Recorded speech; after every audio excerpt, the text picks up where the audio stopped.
Comme promis, je te montre aujourd'hui la technique de comment rempoter ton orchidée en culture semi-hydro. C'est le même principe que quand tu le fais en copeaux de bois. La première étape reste toujours la même, c'est-à-dire qu'on va sortir ta plante de son pot et on va enlever toute la sphaigne.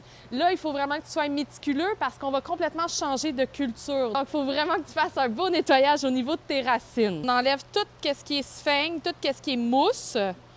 Si tu as un ménage au niveau des racines à faire, ça va être le temps de le faire. Si tu as des racines à rentrer dans le pot, ça va aussi être le temps de le faire.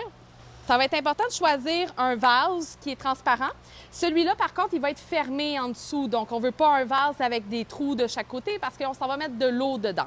Ce qui est important aussi, c'est que ton orchidée, tes racines touchent le fond du pot. Dans l'autre vidéo, je t'expliquais qu'il fallait que ça touche les parois. Dans celui-ci, c'est surtout le fond du pot qu'il faut que ça touche.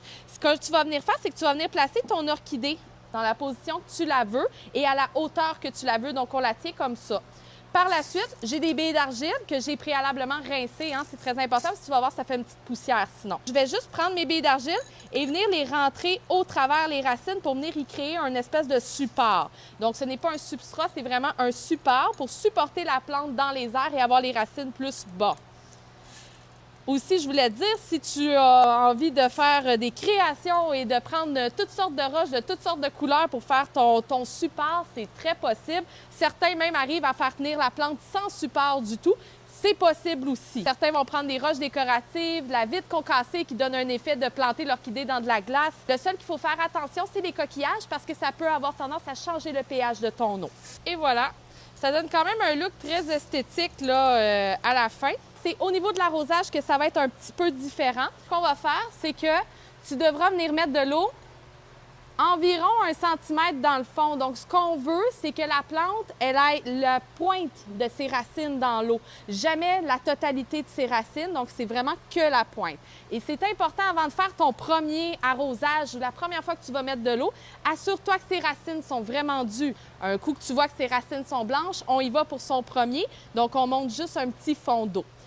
Ce qui va être important, c'est que tu vas laisser l'eau s'assécher complètement. Et quand les parois du pot vont devenir secs et tes racines sont redevenues blanches, à ce moment-là, tu pourras rajouter encore à nouveau un petit fond d'eau. Ça va t'espacer beaucoup ton temps d'arrosage. Que ce soit pour les orchidées ou que ce soit pour toute autre plante que tu décides de passer en semi-hydro, au niveau de l'engrais, c'est important, tu vas faire une dilution. Donc, on parle de 1/3 de la dose de ce qui est écrit, OK?